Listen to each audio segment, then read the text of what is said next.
9월 첫 주입니다. 9월 1일을 이렇게 하나님께 예배 드릴 수 있는 것이 너무 기쁘고 좋은 날인 것 같습니다.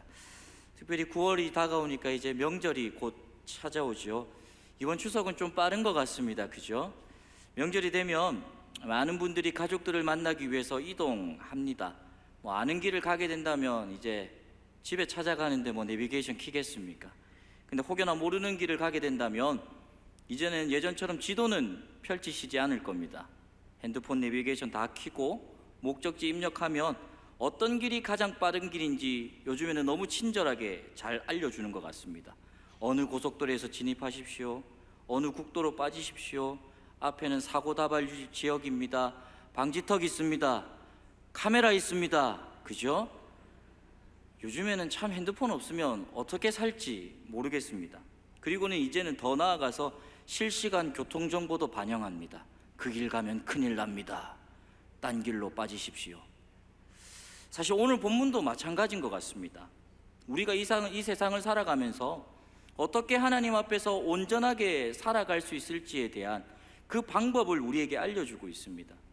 오늘 오전에 우리 목사님을 통해서 주신 말씀처럼 이제는 과거를 벗어버리고 하나님 앞에서 귀한 사명을 가지고 힘있게 달려나가야 되는 그 모든 과정들 가운데 말씀의 능력을 붙잡고 살아가야 되는 우리의 삶 가운데, 그럼 어떻게 하나님 앞에서 온전하게 살아갈 수 있을까라는 그런 내비게이션의 목적지가 오늘 본문에 지금 다 담겨 있습니다. 특별히 2절부터 제가 다시 한번 읽어보겠습니다. 내 형제들아, 너희가 여러 가지 시험을 당하거든 온전히 기쁘게 여기라. 이는 너희의 믿음이 시련이 인내를 만들어내는 줄 너희가 알미라. 인내를 온전히 이루라. 이는 너희로 온전하고 구비하여 조금도 부족함이 없게 하려 함이라. 아멘. 본문에서요, 길의 목적지를 어디로 설정하고 있습니까? 지금 온전하고 구비하여 조금도 부족함이 없어야 되는 목적지를 우리에게 알려주고 있습니다. 그러면 여기서 질문할 수 있습니다. 어떤 경로로 가야, 어떤 길로 가야 이 목적지에 도달할 수 있습니까? 라는 질문을 또 하게 되면 답이 잘 나와 있습니다. 시험을 기쁘게 여기며 인내하라고 합니다. 근데 그 길의 형편이 어떻습니까? 많이 막힐까요? 아니면 돌아가야 될까요? 가는 길을 살펴보니까 여러 가지 시험이 깔려 있다고 합니다. 여기서 여러 가지 시험이라는 여러 가지를 문자적으로 해석하면요, 여러 색깔을 의미합니다. 다양한 색깔이 나를 뭐 하는 거죠? 괴롭히는 거죠. 여러분들의 배려와 교회 배려와 우리 목사님 배려로 저도 한 주간 휴가를 잘 다녀왔습니다. 바다에 가만히 앉아서 애들은 놀고 있고 한 30분 동안 바다만 보면서 멍 때린 시간이 있었던 것 같습니다. 너무 경치가 좋아서, 날이 좋아서. 근데 저의 몸에 파도가 부딪히기 시작하는데요, 똑같은 파도는 하나도 없었습니다. 파도가 부딪히는데 계속 파도는 밀려오는데 어떤 거는 컸다가 어떤 거는 작았다가 어떤 거는 느낌조차 못 느낄 정도의 파도, 그런 파도가 계속 밀려오는데 30분 동안 파도를 맞아봤지만 단 한 번도 같은 파도가 없었습니다. 우리의 인생길도 마찬가지입니다. 매번 같은 일상을 살아가고 반복하는 것처럼 보이지만은 우리에게는 같은 삶이라는 것은 없습니다. 우리는 매일 같은 삶을 산다고 하지만 매일매일 찾아오는 많은 일들 가운데 우리의 삶은요, 늘 변하고 시시각각 그렇게 우리에게 찾아오는 변화가 있습니다.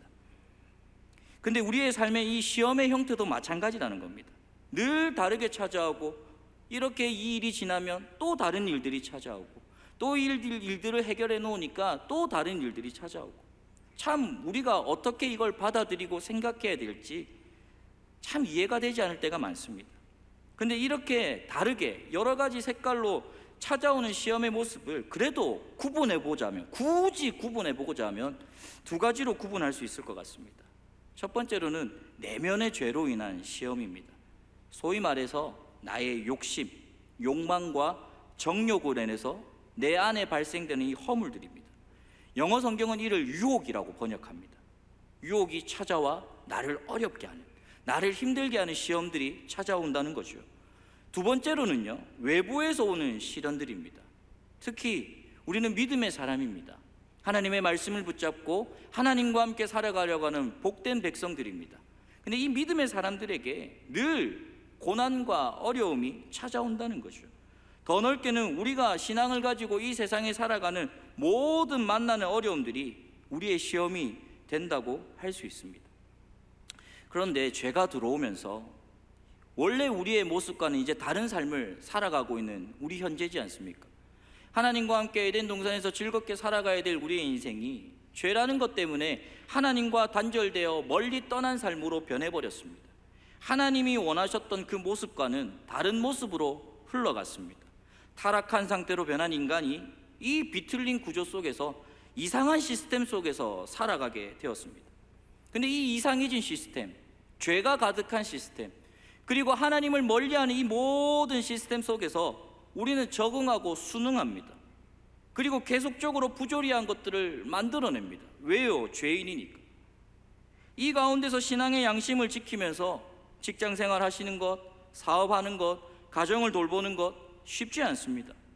우리 스스로가 유혹에 너무 약할 뿐만이 아니라 그 유혹 때문에 힘겨워가면서 허덕허덕거리면서 사는 삶, 거대한 힘이 우리를 가만히 두지 않으려고 하기 때문에 매일을 살아내는 게 참 쉽지 않은 것 같습니다.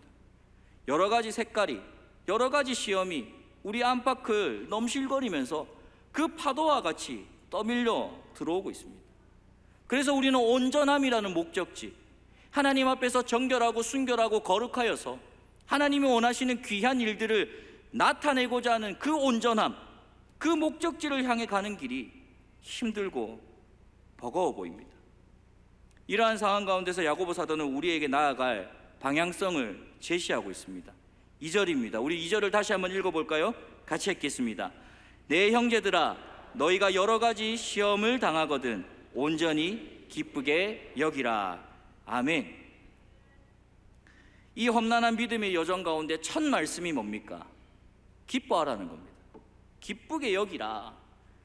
여기서 우리가 이 명령을 받아들였을 때 보통은 이 기쁨을 감정적인 영역으로 생각할 때가 많습니다. 그러니까 이 말씀을 받아들이니까 어떠한 상황이든지 간에 웃어야지. 여러분 좀 웃으세요. 지금 다들 지치신 것 같아요. 웃으세요. 옆에 분들 한번 보실까요? 재밌게 생기지 않았습니까? 네, 어떻게 이렇게 생겼는지, 그죠? 그러니까 이렇게 한번 인사했으면 좋겠습니다. 오늘 내 옆에 앉아 있는 게 복입니다. 네, 네, 그죠? 어떻게 이렇게 생긴 분이 내 옆에 앉아 있을 수가 있지? 여러분, 기쁨이라는 감정을요, 이런 웃음의 얼굴을 해야 되는 상황으로 그렇게 이해하시는 분들이 많을 것 같습니다. 오해하기 쉽습니다. 근데 오늘 야고보 사도가 명령하는 이 기쁘게 여기라라는 명령은요, 감정적인 명령이 아닙니다. 이성적인 명령입니다. 시험을 마주하게 될 때에, 시험이 우리에게 찾아와서 기쁘게 생각해야 된다는 것은 우리가 어려움에 대한 태도가 달라져야 된다는 겁니다. 고난과 시련은요, 사람을 더 깊은 곳으로 끌고 갑니다. 수렁으로 빠뜨려서 그 수렁에서 헤어나지 못하도록 고난과 어려움, 시련들이 계속 층층이 쌓여서 숨 막히게 하는 게 고난과 시련입니다. 그리고 원망과 불평 속에서 모든 것을 쉽게 포기하도록 만들어버립니다. 우리는 이럴 때일수록 정신을 똑바로 차려야 된다는 그런 명령입니다. 이성적으로 잘 생각해봐라. 여러분, 시험이 다가왔을 때 누가 기뻐할 수 있습니까? 아무도 기뻐할 수 없습니다. 오히려 힘들고 어려워서 내가 어떻게 해야 될지 전전긍긍해야 되는 게 정상입니다. 그러니 그 정상적인 사고를 가지고 이 시험을 이기게 할 수 있는 분이 누구인지를 정확하게 판단하라는 겁니다. 그게 기쁘게 여기라는 겁니다. 내 삶 속에서 이것을 이기게 하실 분이 누구냐? 나는 끝내 저 깊은 수렁으로 빠질 수밖에 없는데 그 수렁에서 건져줘서 나를 기쁘게 하실 수 있는 분이 누구냐? 그분은 우리의 유일한 하나님밖에 없습니다. 그 하나님을 의지하며 나아가야 된다. 이럴 때일수록 정신을 똑바로 차려야 된다. 야고보 사도는 우리에게 알려주고 있습니다. 이런 시련에 대한 우리의 태도를 바꿔야 될 이유를 또 설명합니다. 3절입니다. 이는 너희의 믿음의 시련이 인내를 만들어내는 줄 너희가 알미라. 여기서 시련이라고 번역된 말은요, 진정성을 시험한다는 겁니다.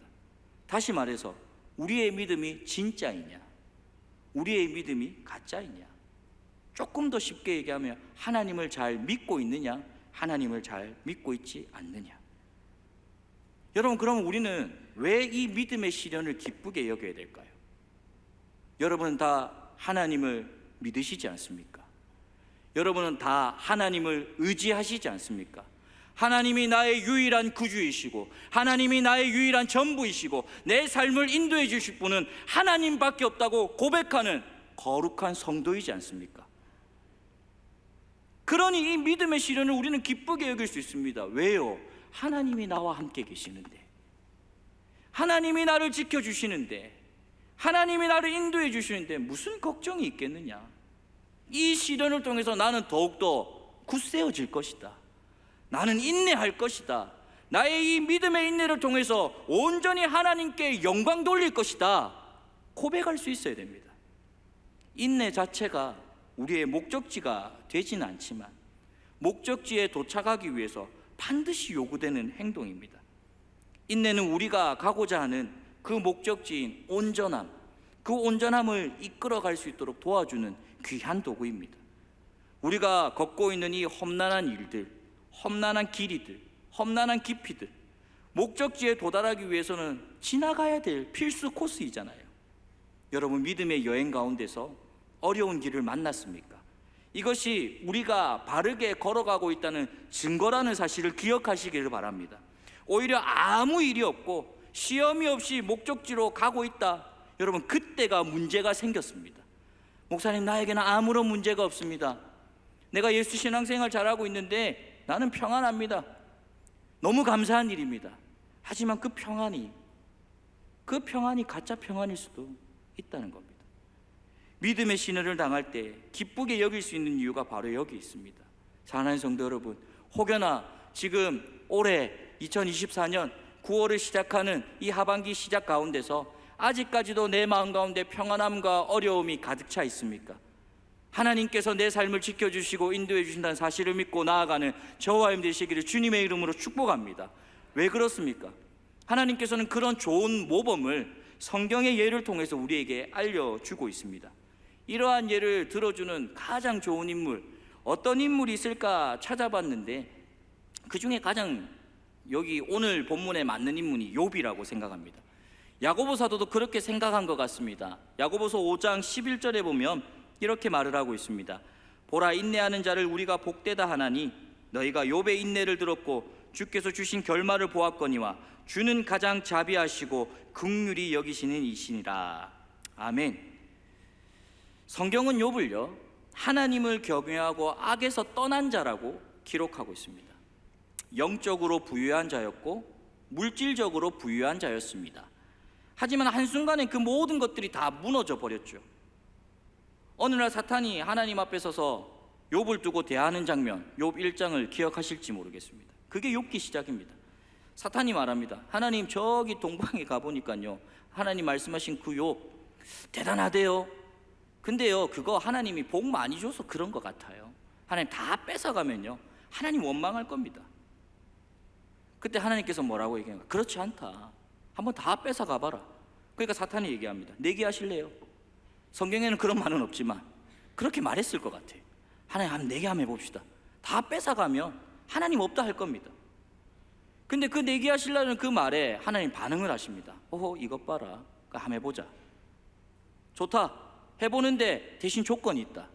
욥의 몸과 생명은 건드리지 말아봐라. 그리고는 다 가져가도 좋다. 대신 몸이랑 생명은 건드리면 안 돼. 알겠습니다, 하나님. 그리고는 욥의 모든 것들을 다 어떻게 하십니까? 싹 걷어가십니다. 사랑하는 아들과 딸, 모든 재산들을 싹 다 걷어가십니다. 그렇게 다 걷어갔는데도 욥이 흔들립니까? 흔들리지 않습니다. 모든 것을 다 가져갔는데도 욥은요, 여전히 하나님을 신뢰하고 하나님 섬긴다고 얘기합니다.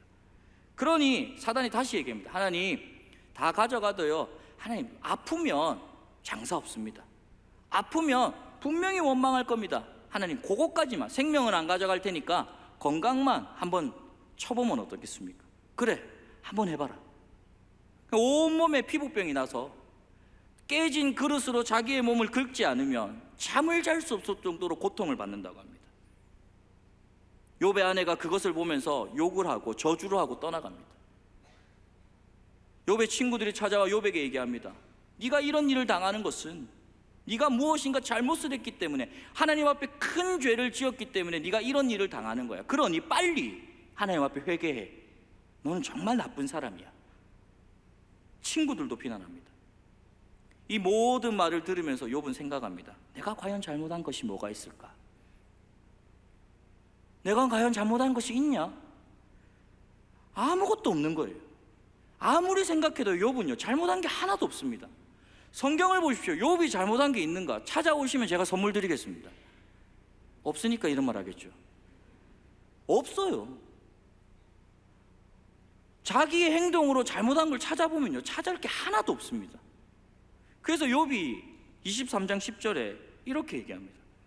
그러나 내가 가는 길을 그가 아시나니 그가 나를 단련하신 후에는 내가 순금같이 되어 나오리라. 아멘을 하면 안 된다는 마음으로 고백을 했는데 어쩔 수가 없는 게, 이 찬양 가사가 그죠, 이게 있어가지고 다들 마치 이게 욥의 신앙 고백처럼 많이들 생각하세요. 근데 여러분, 이거는 욥의 신앙 고백이 아닙니다. 욥의 항변에 가깝습니다. 세번역 성경을 보면요, 이렇게 나와 있습니다. 하나님은 내가 발 한 번 옮기는 것을 다 알고 계실 터인데 나를 시험해 보시면 내게 흠이 없다는 것을 아실 수 있으련만.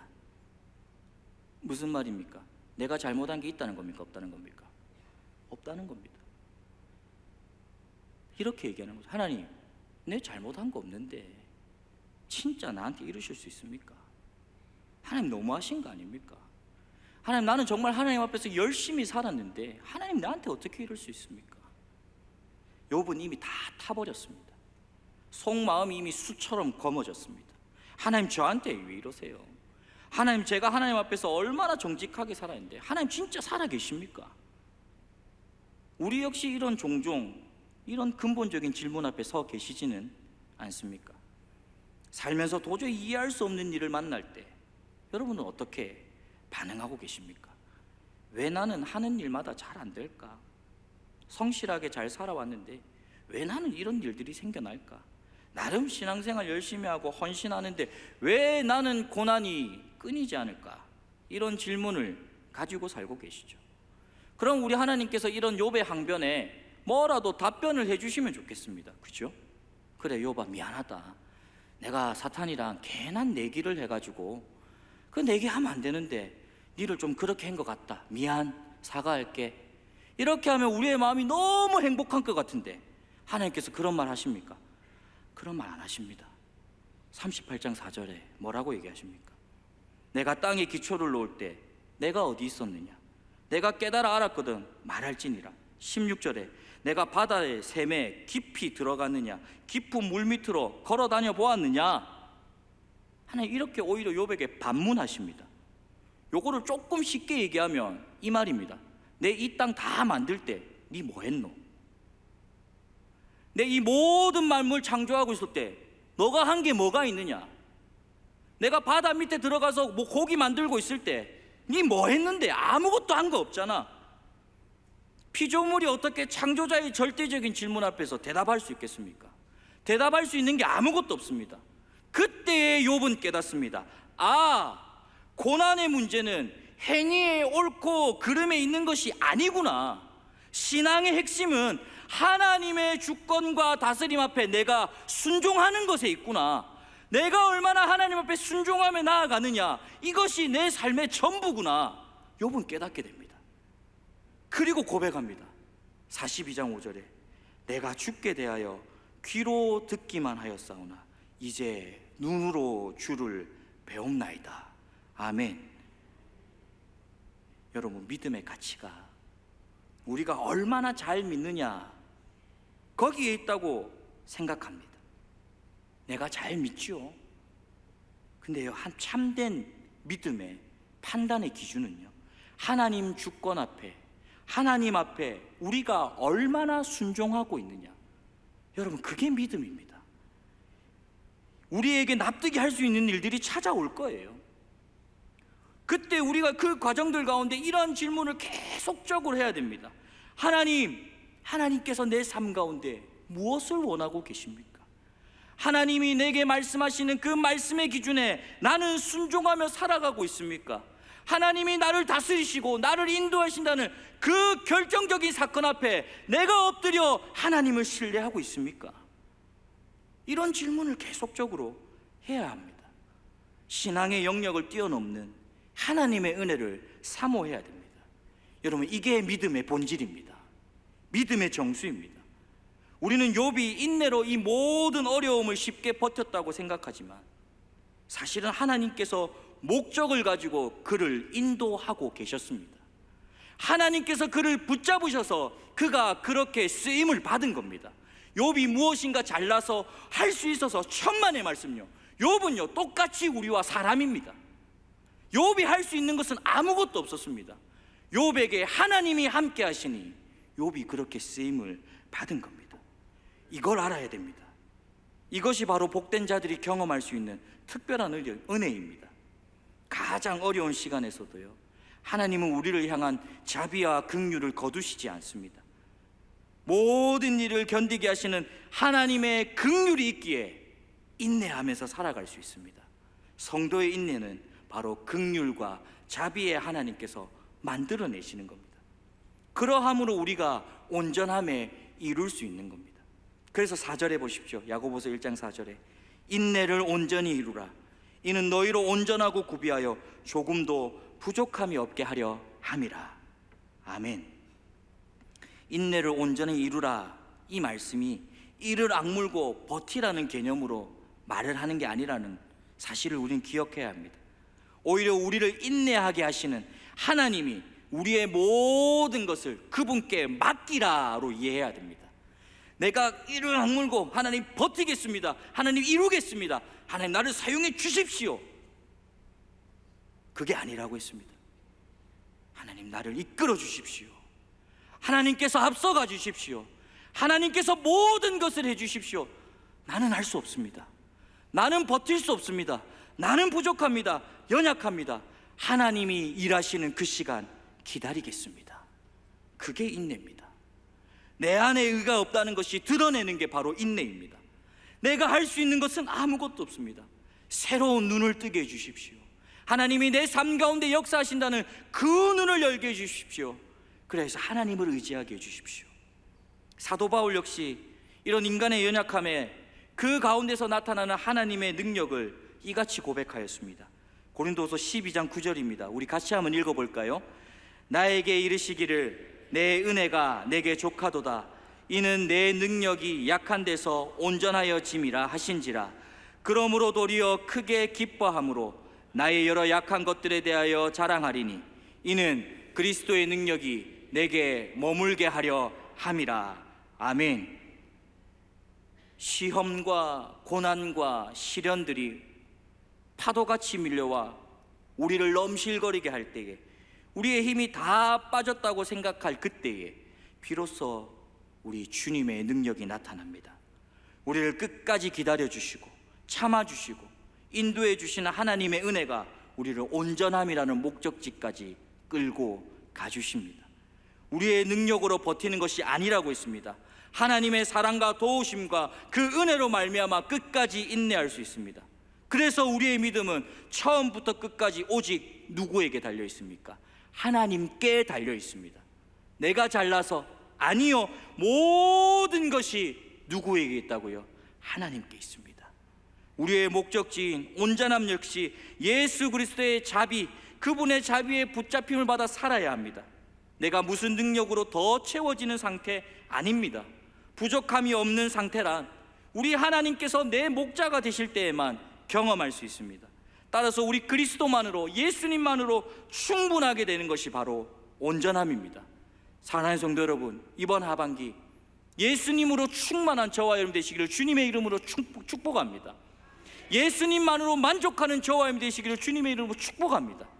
다른 어떠한 것으로 채우지 마십시오. 다른 어떠한 것으로 나의 삶을 드러내지 마십시오.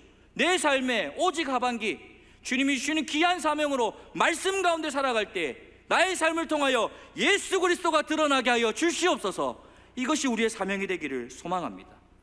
욥이 당한 시련, 그에게서 모든 것을 다 거두어 가고 아무것도 없을 때 자기 자신의 그 아집과 모든 신앙적인 관념조차 다 뿌리 뽑혔을 때, 그때의 욥에게는 하나님만 남아 있었습니다. 내 삶의 믿음의 껍데기 다 사라지고 오롯이 예수님만 드러나는 것이 바로 우리에게 온전함입니다. 하나님 외에 의지했던 그 모든 것들을 다 무너뜨려 버리고 오직 하나님의 긍휼함을 전적으로 의지하는 그때가 바로 온전함입니다. 믿음의 시련은 우리를 온전하게 만들어 갑니다. 그러므로 시련이 닥쳐올 때에 이렇게 결심하십시오. 주님께서 나를 온전한 길로 인도하고 계시는구나. 세상을 바라보지 않고 하나님만 바라볼 수 있도록 나를 지금도 축복하고 계시는구나. 믿음으로 고백하는 저와 님 되시기를 주님의 이름으로 축복합니다. 말씀을 맺겠습니다. 칠흑같이 어두운 상황 앞에서도 흔들리지 마십시오. 가보지 않은 길을 걸어간다고 해서 두려워하지 마십시오. 우리 주님께서 우리를 온전한 길로 이끌고 계십니다. 우리를 버려주시 아니고, 우리를 가만히 두시지 아니하고, 우리를 그 깊은 수렁에서 건져내 온전함이라는 놀라운 선물로 우리에게 회복을 명령하고 계십니다. 내 자신에게 소망이 있어서가 아니라 하나님께 소망이 있기에 우리는 그 길을 걸어갈 수 있습니다. 사방이 막히는 시험 속에서도 주를 향한 절실하고 절박한 고백이 우리에게 있기에 우리는 흔들리지 않습니다. 이러한 상황 가운데서도 버틸 수 있는 힘이 바로 우리 아버지께서 주시는 은혜입니다. 이 은혜를 가지고 나를 대신하여 사랑하여서 아들을 내어주기까지 사랑한 그 아버지 하나님의 사랑을 담대하게 붙잡고 이번 하반기 힘을 다하여 살아내는 저와 여러분 되시기를 주님의 이름으로 축복합니다.